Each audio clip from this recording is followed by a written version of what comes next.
sampai 20 km pada tanggal 5 November. Jadi ada jarak waktu antara letusan pertama tanggal 26 dan 5 November. Ya. Kemudian ini putranya Pak Marja, namanya Mas Asih. Ya, sekarang sebagai pengganti juru kunci. Ya, ada rumah Pak Marja. Pak Marja ditemukan saat itu berada di dalam kondisi jasadnya sujud. Jasadnya sujud. Kemudian di belakang kita ada mobil APV. Ini adalah relawan. Beliau sejak SMP sampai kuliah mainnya di sini. Itu menjadi korban 2 orang di sini. Jadi relawan TNI dan wartawan Rifan Suto.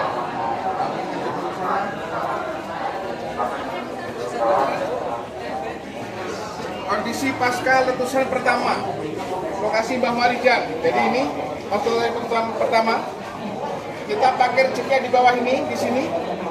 Kita kemudian jalan kaki naik. Masih terlihat rumah yang di sini. Di rumahnya dan masjid itu masih terlihat di sini ada masjid waktu itu. Awan panas. Ini letusan pertama, ya. Termasuk ada masuk korbannya ada sapi, ada semuanya yang terkena oleh awan panas. Ini dua motor milik saya. Ya. Kemudian ini ada motor milik Mas Hasih. Warga sini, ya, awan panas. Jadi kita bergeser ke sana.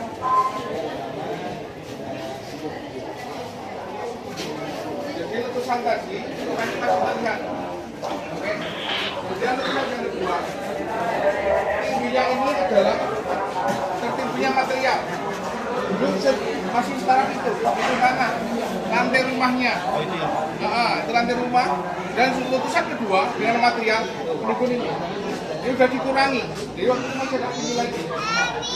Dan sekitar 4% di belakang sana. Ini beberapa keterangan lewat panas. Nah, ini kondisi setahun kemudian mobil APV berada di sini. Ini sebelum dibangun museum rumah. Belakang sana api. Itu tembok. Ya, kondisi saat itu. Oke, kemudian ini lantai rumahnya.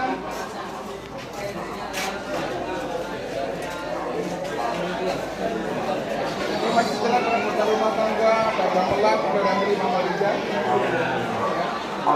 Ini memang ini dihidupkan kembali lantai yang asli. Sekarang dengan lahan dalaman. Itu apa batu bara?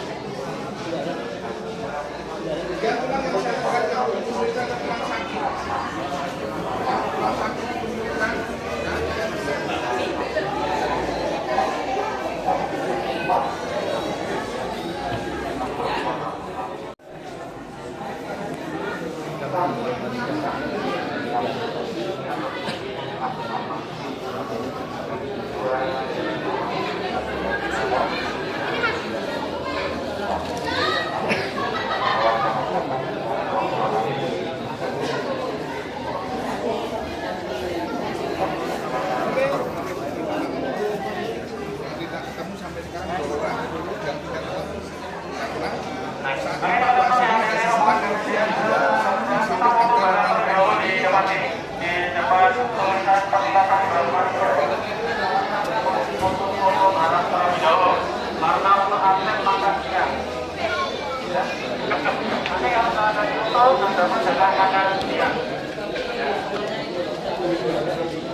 Ini warga yang melakukan kegiatan evakuasi secara mandiri.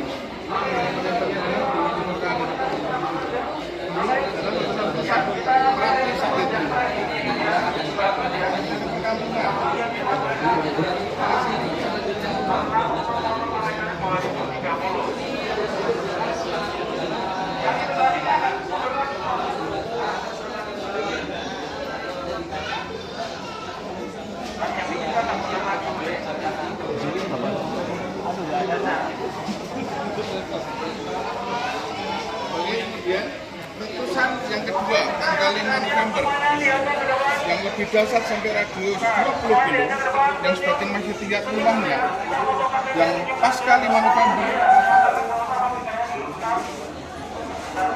ini sampai radius 17 kilo tidak ada tempat yang menutupi gunung 17 kilo masih terlihat semua.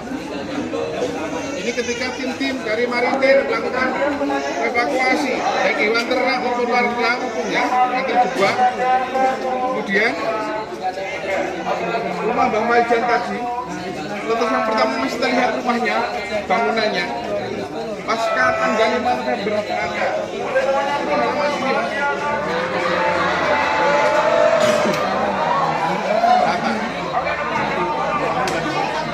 di bawah ini makanya tadi ini tertinggal di depan kita nanti yang ini jadi yang pakai mobil ini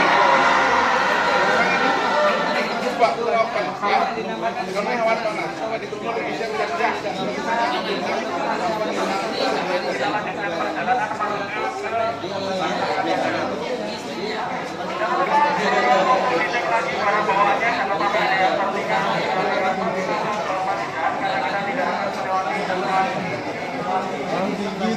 ini pasca letusan yang kedua tadi kita patuhin sekian di bawah ini saat kita patuhin sekian terus kita jalan kaki naik masjid belum dibangun kayak gitu kita bergeser ke sini baru ada satu warung itu aja ini belum dibangun rumah ini belum dibangun kita kan berada di sini nah, kemudian ini masjidnya sebelum dibangun kemudian ini jalan kita naik tadi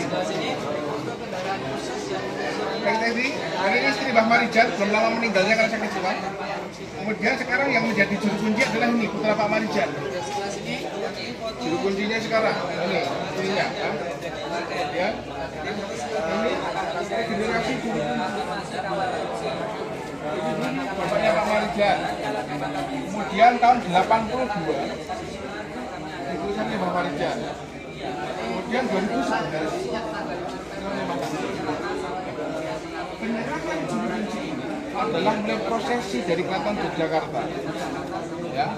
Kemudian ketika yang di juru kunci ada propertasnya juga menerima SK yang menyerahkannya di Sultan Gusti Bendoro Pangeran Haji Jayakusumo di Yogyakarta didampingi Kanjeng Pangeran Haryawironegoro.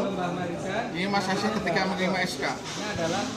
SK itu surat kekancingan. Jadi juru kunci itu tidak kalau kantau surat kepegawaian, ya. Kalau pakai surat kepengurusan. Nah, ini setelah menerima SK, ini Mas Hasyah. yang sekarang Ini saya namanya Pak Asih.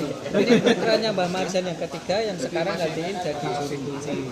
Yang pakai mobil Kalau ATV, tinggalnya daerah sini udah nggak boleh dihuni Raden lagi. Temusa Jadi Terejo. tinggalnya tetap di area Tiga seorang bawah. anggota dewan waktu itu. Nah kalau ini foto masjid yang di tanjakan Kemudian, sini kenapa sebelum disiapkan di dalam? Ada upacara setiap tahun sekali dari Kota Yogyakarta yang namanya labuhan. Ada yang memimpin adalah juru kunci. ya ini yang di bawah tadi. Waktu kan Mbah Marijan mengatakan sihat, yang benar adalah Mas Hasyah. Ya kan? Kemudian Mbah Marijan erupsi 2010 ditemukan meninggal dalam rumahnya. Sujud.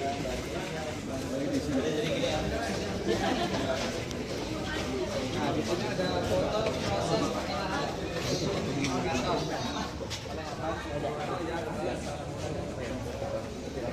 kalau foto yang sebelah sini, ini foto Mbah Marijan terakhir memimpin upacara labuhan di sini. Itu beliau katanya udah nggak mau Rumahnya yang mana ini?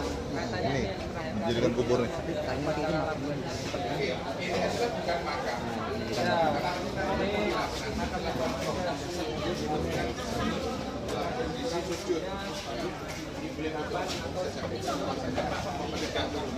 Saat itu ketika tanggal 26 ketika sholat maghrib, saya dan keluarga masih mampir ke sana dengan Mbah Marijan. Ketika saya Mbah Marijan melakukan takbir pertama Allahu Akbar, namanya Madasi, sirine letusan meraung, awan panas sudah berjalan 500 meter. Namun aku yakin awan panas dihentikan oleh Sang Pencipta sampai kami melaksanakan sholat. Kemudian Mbah Marijan sholat pulang ke rumah. Saya juga pulang ke rumah. Saya baru di lagi. Kemudian Mbah Marijan meninggal di rumah, pengawasannya. Saya sampaikan saja satu saja. Prinsip Jadi ketika tahun 1982 Mbah Majid diberikan sebuah tanggung jawab dengan SK. Dan Mbah Majid yang menunjukkan hatinya akhirnya apapun yang menjadi risiko tanggung jawabnya, aku tetap tinggalkan rumah. Kemudian apa yang dilakukan? Pastinya ketika terjadi ancaman, kita harus bernegosiasi dengan doa. Ya, melihat ancaman luar biasa, menyerahkanlah semua tanggung jawab dengan sang pencipta dengan sujud Allah Akbar untuk bagaimana menegakkan. Ya, kenapa sampai sebenarnya jawabnya? Sebuah tugas tanggung jawab itu menurut Mbah Majid adalah sebuah kehormatan yang harus dijaga. Kehormatan, ya. Kehormatan itu apa? Sampai nyawa dipertaruhkan. Bahwa ajining menungso ini bukan sebuah tanggung jawab para kewajiban. Kehormatan seseorang itu sebenarnya akan dinilai dari tanggung jawab yang terhadap suatu kewajiban.